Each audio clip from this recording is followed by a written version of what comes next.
Hey, what's up guys? Welcome to another video.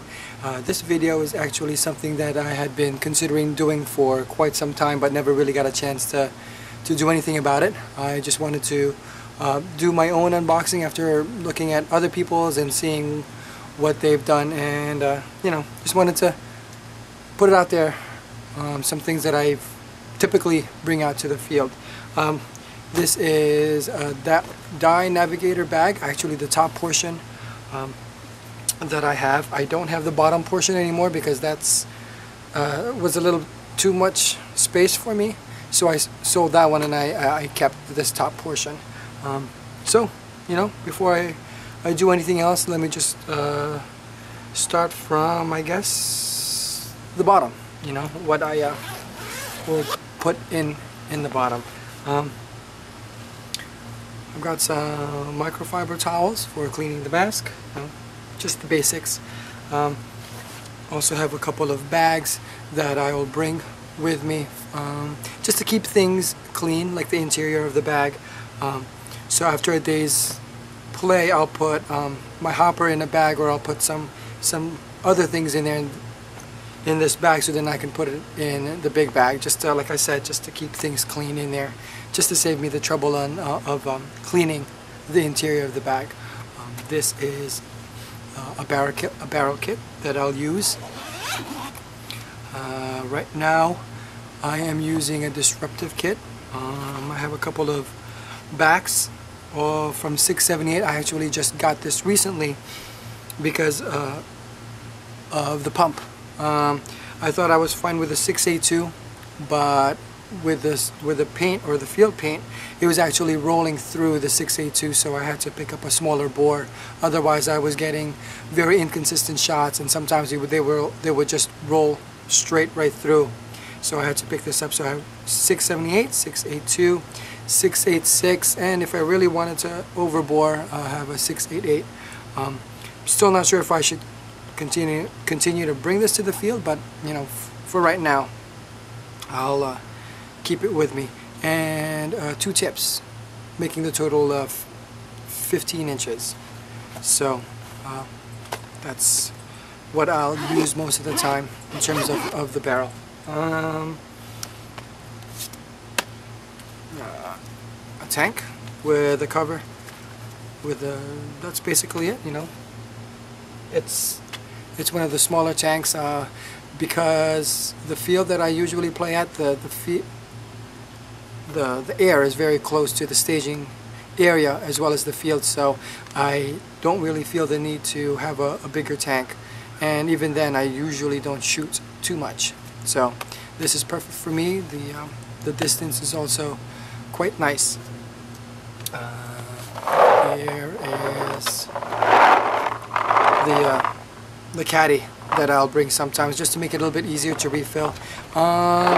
I had the other one. I do like the other one only because he has the handle, and I was thinking about being able to hook it onto a backpack if I didn't want to bring this bag. But this one, I don't have that one. It's still nice, but this is what I have, and I'll make do with that one. That's it for the bottom piece. This front pocket is where I'll keep the pull-throughs and the squeegee. Now the other pocket right over here is where the maintenance area is, I guess. This Navigator has quite a few pockets where I can store some more things. It also has a magnetic pad for, I guess, screws and Allen keys, so that it doesn't get lost, but I haven't really used it too much. But basically just storage. So I have a bottle of just water to help me clean the mask after each round if I get splatter or get a shot in the mask. Some gloves, and my little toolbox with some batteries. Let's see, Phillips screwdriver, some oil, some grease, some spare O-rings in there, Teflon tape. Nothing too fancy. Just the things that I would typically need. I was thinking about bringing an O-ring pick, but they were a little too long, so I had to try and cut them if I really wanted to fit them in the box. Some knee pads. Pretty durable knee pads. I don't really use them too much in rec ball. But when I do know that I'm going to be playing speedball, I'll be sure to put this on. And same thing with the elbow pads. Definitely great padding, and anything to diminish the bruises. Let's see, over here I have a ball sizer. I haven't really been using this too much, but now that I'm playing pump more, this has been pretty handy in just trying to gauge it instead of putting 4 or 5 paintballs through the barrel and blowing them out. But I'll use this one. A couple of barrel bags just in case I happen to lose one. I have a backup. Or if I forget to turn it off, sometimes happens, and I'll shoot one into the barrel bag, get it all messy in there, I'll have a secondary one, so I don't have to worry about getting the tip dirty again. Here is the little bag that holds the camera that I use. If many of you have been wondering, I am currently using the Drift Ghost. So this basically has the mount for the camera, which attaches to my mask. I'll show you a little bit later. Mini USB, a little LCD screen that I'll sometimes use to see if I capture the game or not, or just to review a little bit.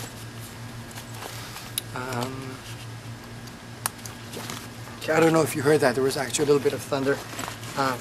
So hopefully I don't get interrupted in this, what do you call it, in this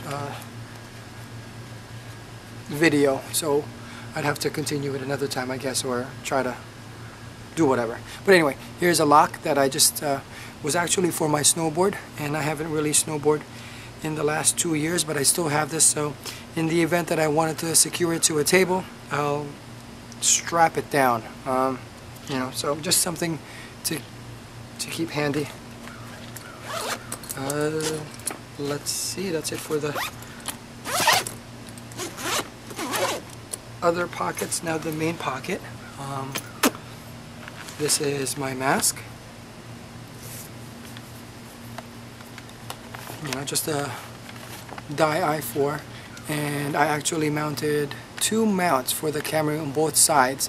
So depending on which side of the field I'll play, I will just put it accordingly. Now where is that bag? So I just wanted to show you real quick how I would use the Drift. So basically I have this camera right here, and I have one of these mounts for it. So just screw this on right there, and basically if I wanted to attach it to the right side, there we go, nice and secure. Take it out. If I was playing on the left side and wanted to capture more of that side, I would just attach it there. So pretty versatile in capturing both sides.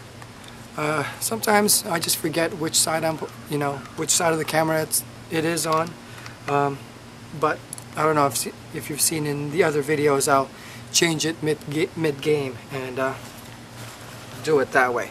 But I like the fact that I can switch sides quickly and be able to actually capture some of the gameplay, as opposed to the bunker that I'm hiding at. Alright, let's see. Let me just put this to the side. Where is the mask? There's the bag. Alright, let me just put this in. Alright, next is the headgear. Nothing too fancy, just a head wrap with another bandana to offer more protection. Sometimes I'll just use this one, or I'll use a combination depending on the day. Right now I am carrying 2 hoppers. One of them is the die rotor, you know, the old dependable, simple to use rotor. This actually has the red LEDs installed that I have in the other video. and I've kept that one. So far it's still going, you know, no problems with the LED. But this is the one that I recently acquired. I haven't really used it out in the field yet, but this was for the pump. Just wanted to experiment, plus I had a halo laying around, so I picked up this shell and, you know, underwent that project. So I'm really looking forward to trying and using it. I had the speed feed, but at this point in time I find that this stock lid actually allows me to put more paintballs in there, whereas the speed feed, if I put it in there, some might stay on top and spill, or I couldn't really fill it all the way. So that's why I chose to use this lid. I do like the fact that you can easily access the battery compartment, and I also made a 9-volt dual 9-volt harness for it, for the Pico, or the Halo. So I have that. Let's see, another swab. This is basically just a laptop sleeve, and which houses the pump that I have. I wish I could find something a little bit smaller, but you know, I think this is as small as I can get without it stretching or being too much, I guess.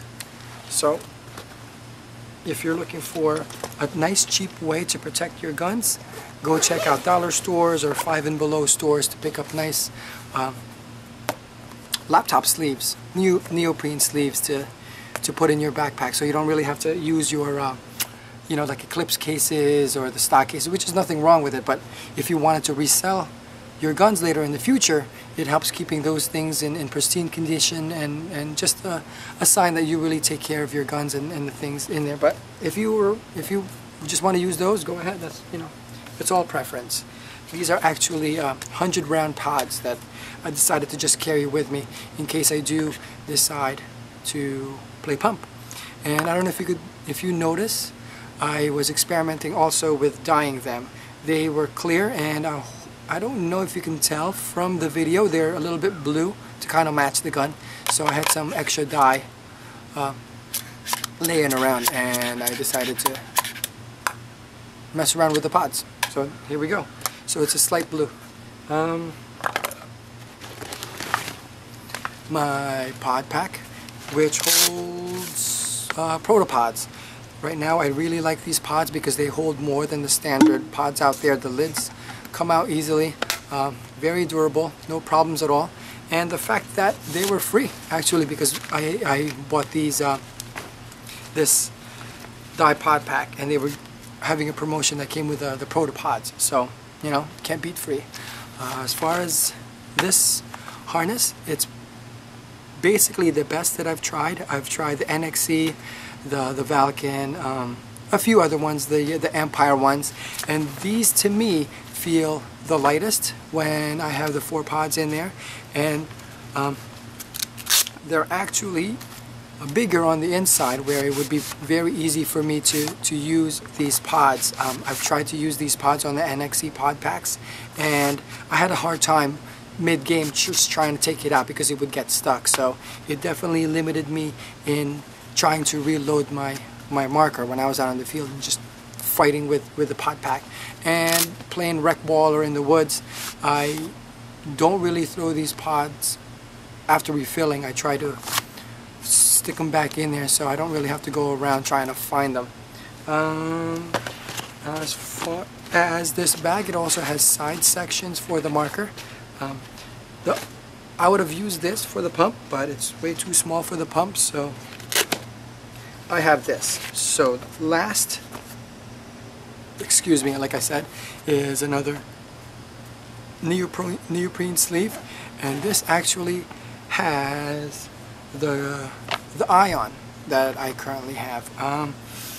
I don't know if you've seen it in the other video. I haven't really been using it too much because I've been too busy trying to use other markers. So basically this is the backup. I'm really looking forward to using this a little bit more. I had a couple of breaks every time I would go to the field, and I didn't want to spend the the time to try and figure it out. I changed the bolt for a slightly heavier one. I had the L7 bolt in there, and from reading posts, they said it was too light with the QEV, that it was just slamming into the ball. So I bought the older L6, which is slightly heavier, and it was a little bit better, but it was still doing it. So now I just changed the detents, hopefully. Stronger detents, hopefully. I think that will solve the problem, because I was also noticing some double feeds. Sorry, that's the AC right now. So I'll try to speak a little bit louder. So I'm really looking forward to this. If you're wondering about the barrel that I use with this, I changed the breech to an autococker. So I'll be able to use these for this. Well, it's starting to rain right now, and that about does it for this video. I hope you like it. Any other videos, feel free to make a comment, make any suggestions, like it, subscribe. That would be great. See you out there at the field. Thanks.